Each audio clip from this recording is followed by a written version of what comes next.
What if your soul was stuck inside of a Roomba? Sorry, forget I said that. Let's talk about R.E.P.O. R.E.P.O is the new quirky horror co-op on the block, succeeding in being hilarious and terrifying all at the same time. Although it is not a Lethal Company clone, unlike what many say, as it came to be with basically no inspiration from it, it does find itself being similar in a lot of ways, including in the way its lore is seamlessly intertwined with the gameplay, lying just beyond reach for those not looking. The story R.E.P.O aims to tell is much darker than you'd probably expect, and today we're going to explore that story. Unlike Lethal Company's lore, this is told without the use of logs or cutscenes. All we have to work with is the environment, the pieces left behind of a once bustling society that has long since ceased to exist. Using these environmental clues, I hope to answer several questions about the lore within this video, including what happened to human society in R.E.P.O? Where did Taxman, the semi-bots, and the monsters come from? Who are the human group, and why do they hate Taxman so much? And finally, what is the theme of R.E.P.O? All of this and more awaits, so whether you're gaming, drawing, at work, or anything in between, get ready as we dive into the surprisingly dark lore of R.E.P.O.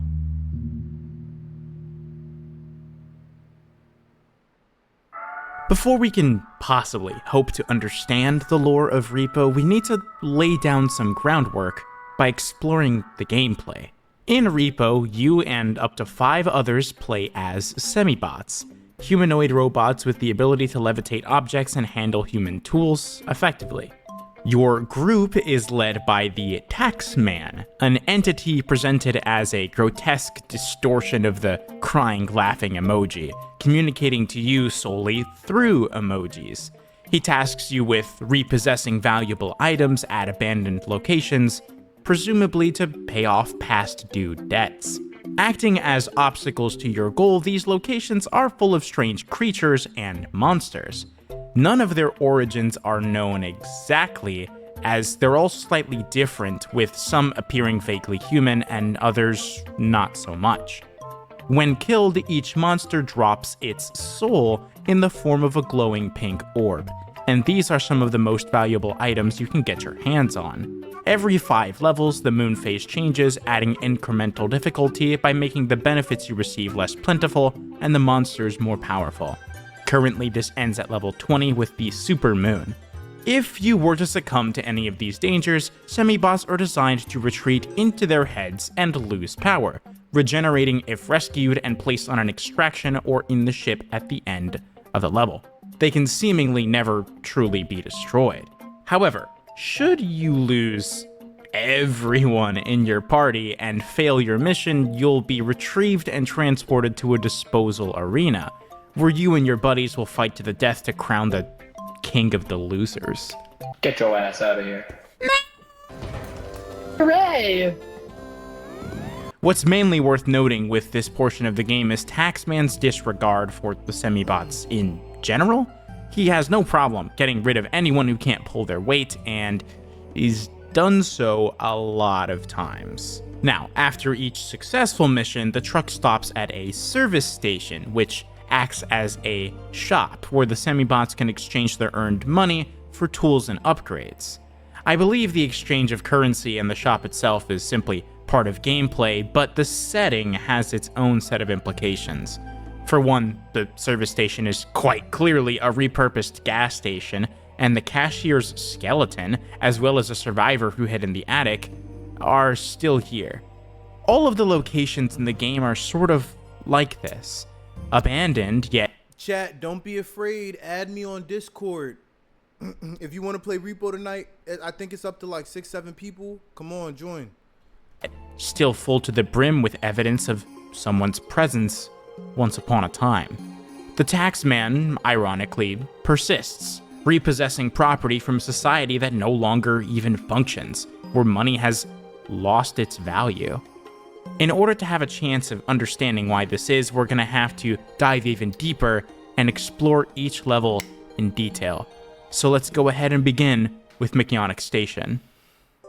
So this one is cool. You basically connect your Shopify account and it's able to pull in your product catalog. And then from there, Mechanic Station is an Arctic research base, most likely located somewhere in Greenland. Although the flag of Denmark can be seen throughout the base, Denmark is not known for tall mountains or extreme cold, like is displayed in the entry animation for the level. Not only that, but the station's logo has a puffin penguin in it, which, although I believe can be in Denmark, is more likely something you'd find in Greenland. This discrepancy can be explained easily through Denmark's direct affiliation with Greenland, implying a joint government involvement in the station's former operation. No sign of struggle is present here, and there are no human remains either. It's just empty. Yet everything is still in its place. We don't have any idea exactly what this base was made to research or what they did leading up to the disappearance of its staff, but we do know what they found. Of the items left behind to scavenge for, there are 2 ice blocks with mysterious things contained within them. Whiteboards can be found throughout the station, featuring a sentence that reads, "What's in the ice?"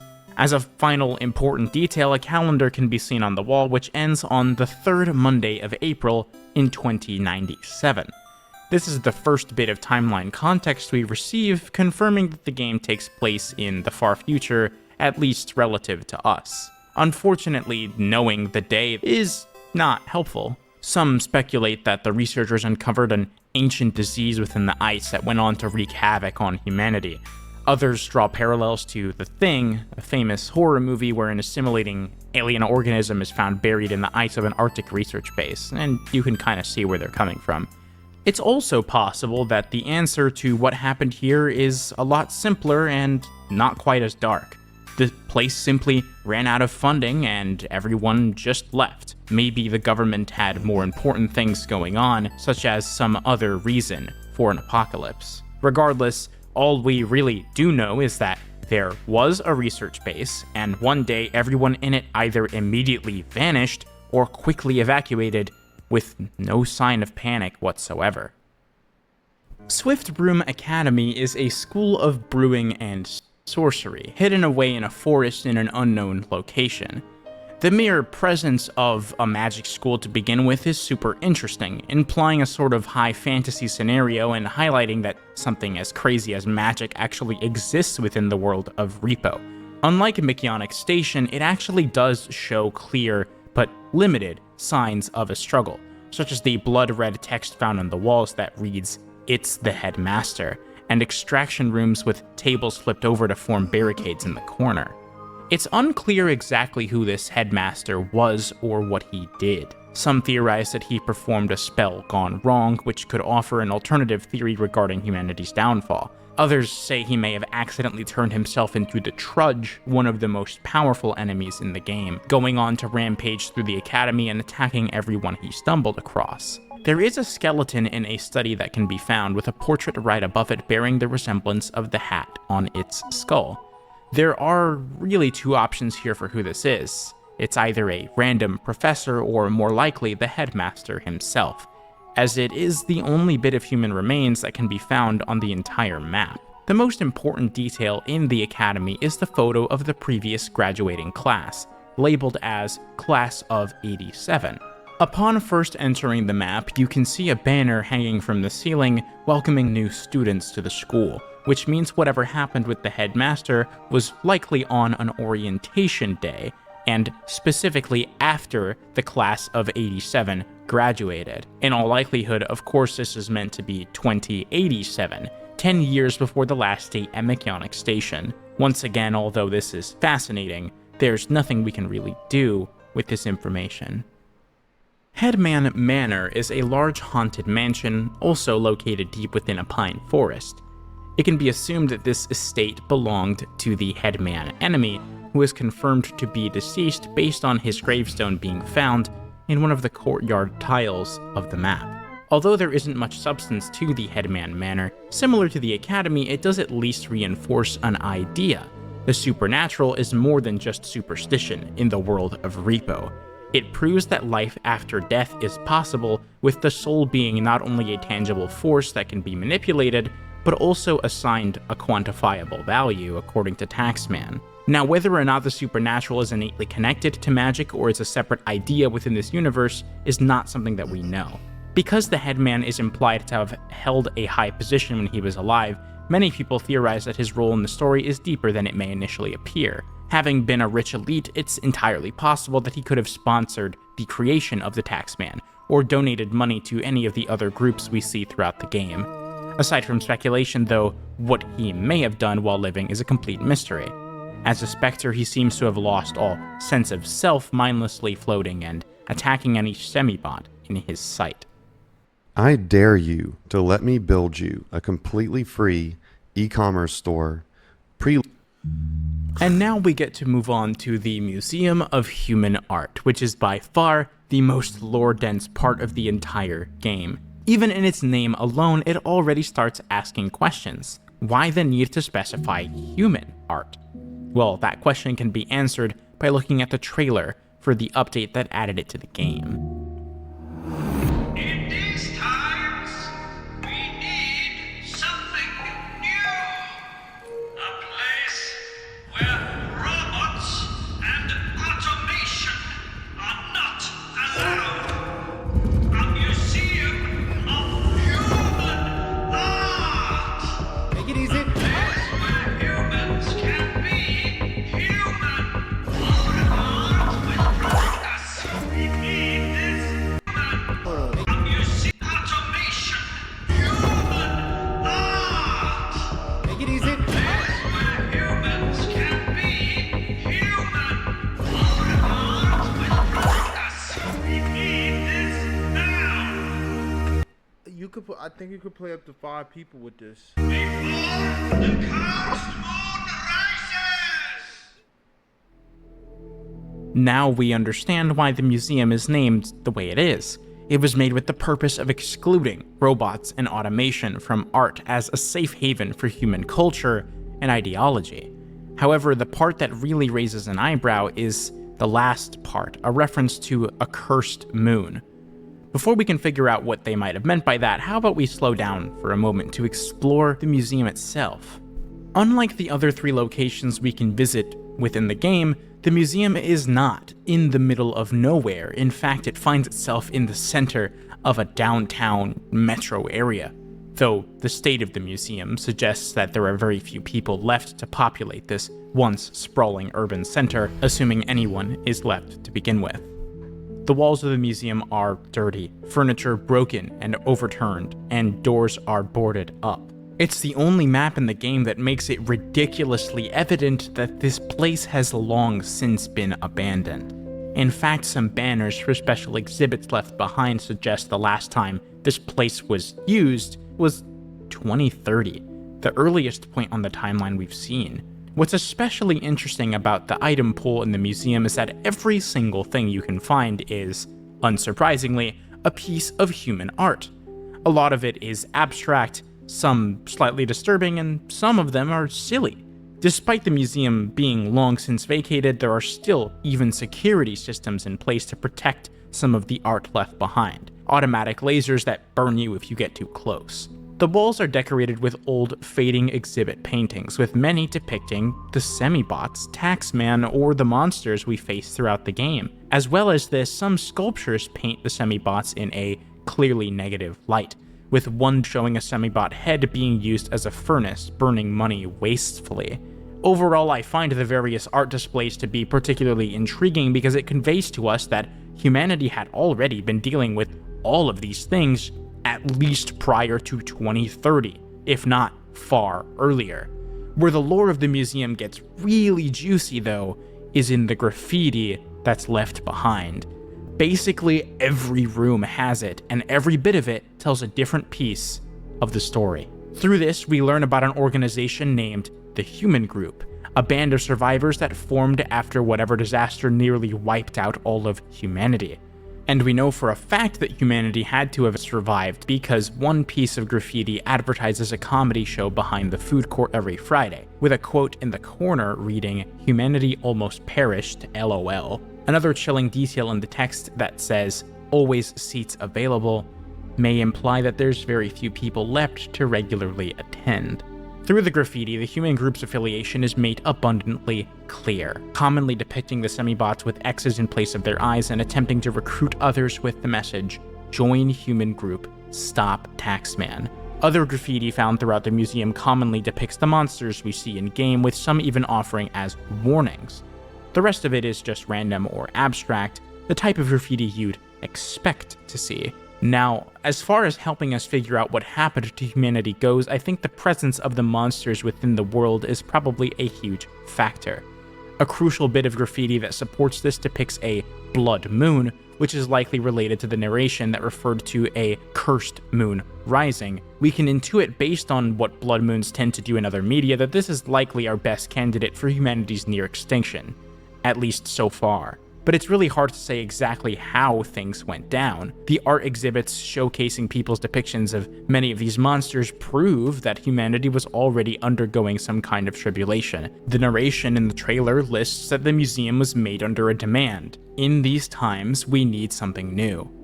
There's one more piece of graffiti left to discuss, the most mysterious one in my opinion. It reads, "Survive without possession." Below it are various short messages left by other people, one of which talks about being sick of fresh corn and another reading, "Take down the bots." The rest of it is sort of incoherent. It's hard to say what the phrase "survive without possession" really means, though I do have a theory that I'll get into shortly. EVE Online is a vast universe. Alive. Arguably the most important thing that we've yet to figure out is where Taxman and the semi-bots fit into the equation. I mean, we don't even have any idea where they came from. Or do we? Something I'm sure many people have ignored up until this point is the tutorial, which actually utilizes a custom map dedicated to teaching you the game's mechanics. However, this map actually hides a secret to the origin of the semi-bots, and perhaps the Taxman by extension. In-universe, this tutorial is a routine orientation, taking place inside an orientation facility. A door on the wall has a sign stating that no service technician should be present in the facility during testing, in accordance with the AI Workers Safety Act of 2184, by far the farthest date we've seen. On the wall of a different chamber, we find a company logo and name, R.E.P.O Automations. Most likely, this is the company responsible for producing the semi-bots. The Taxman is specifically labeled as your boss during this orientation, so I find it entirely plausible that they also programmed his AI, or at the very least are affiliated with whoever did. Earlier, I noted that technicians aren't allowed to be in the building during robot orientation. Well, funny thing about that, there were a few of them, and they're all dead.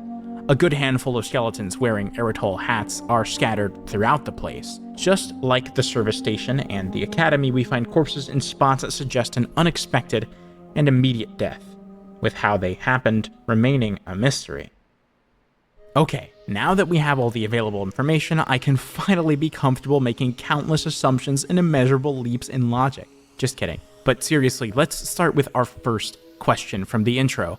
What happened to human society in R.E.P.O? It wouldn't be fit from a storytelling perspective for the downfall of humanity to have been caused by something that we haven't been told. That would be unsatisfying. But at the same time, we have a lot of different options to choose from.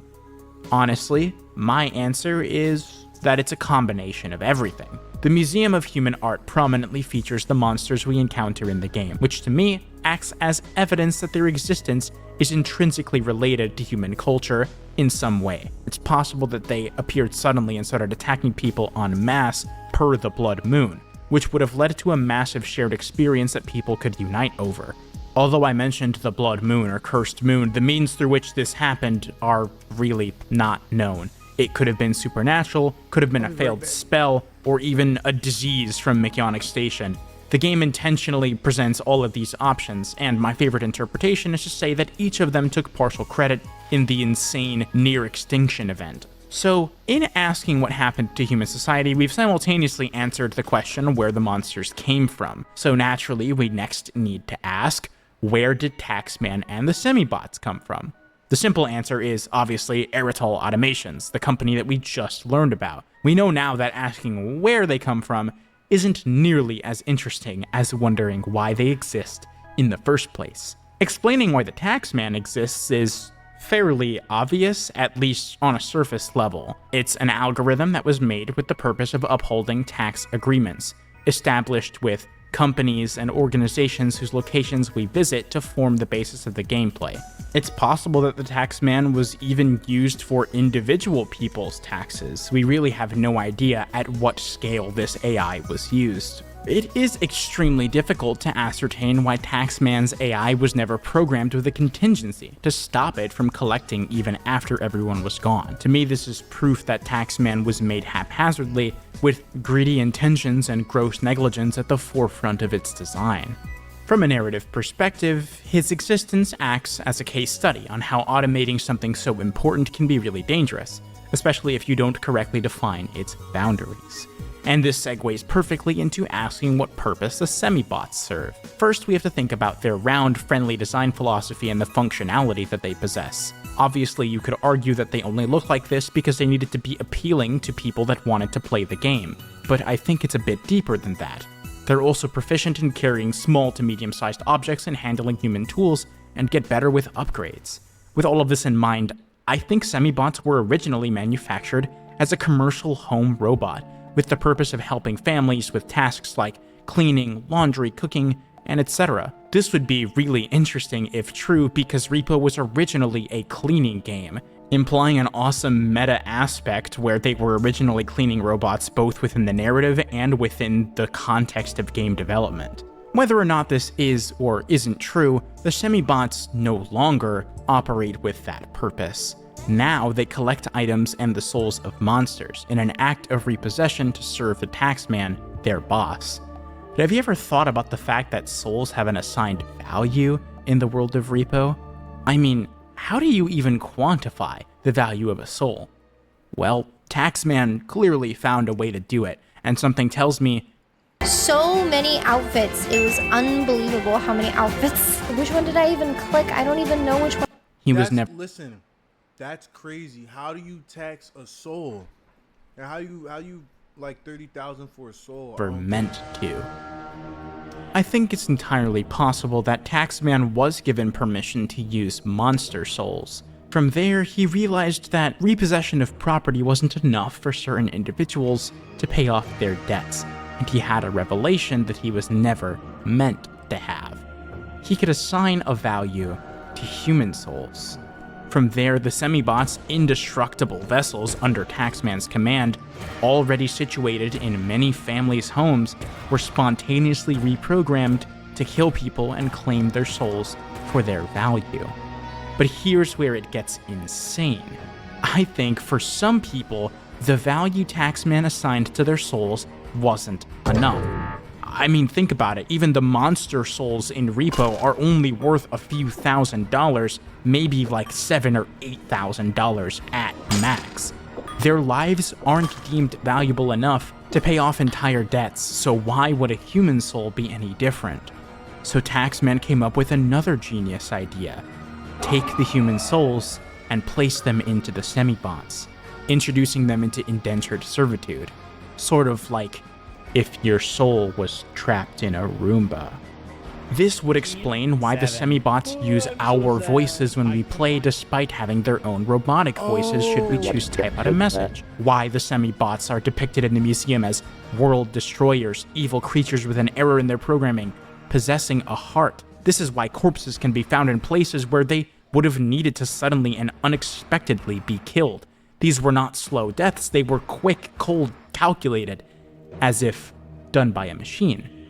And I still believe that this is only one of the things that led to humanity's downfall. Clearly, there was enough time for art to be made depicting Taxman and the semi-bots, and for a general disdain regarding them to be formed. Although many people clearly disappeared without warning, the event as a whole couldn't have happened overnight. It's undeniable how horrifically ironic this outcome would be. The semi-bots, designed to automate mundane human tasks and give people more time, just ending up being vessels for people to possess and slave away to pay their debts? That's awful. All of this taken into account, it's no wonder the human group hates Taxman so much. They are what's left. The remnants of humanity that survived and may even continue to survive Taxman's regime. Now we know what they meant by survive without possession. Lastly, we arrive at the final question. What is the theme of R.E.P.O? Well, the game's title, R.E.P.O, clearly it was always meant to have multiple meanings. We, the players, are repossessing property for Taxman, but we are also repossessing an empty vessel, the semi-bots. Regardless of the merit my personal theory holds, the story's clearly trying to frame Taxman as an AI gone rogue. Even the museum was literally founded under the premise of creating a space where automation isn't allowed. Within the context of art, AI is a hot topic, considered almost universally taboo by artists when trained off of people's hard work without permission and moderation, and this matches the game's story pretty well. Without a shadow of a doubt, I can say that R.E.P.O's message is proudly anti-AI, showcasing the dangers associated with relying on automation too heavily without precise regulation. And beautifully, it does so while being an independently developed game made by a team that has poured their hearts and souls into the game for millions to enjoy. What conclusion could possibly be more fitting? Corinne!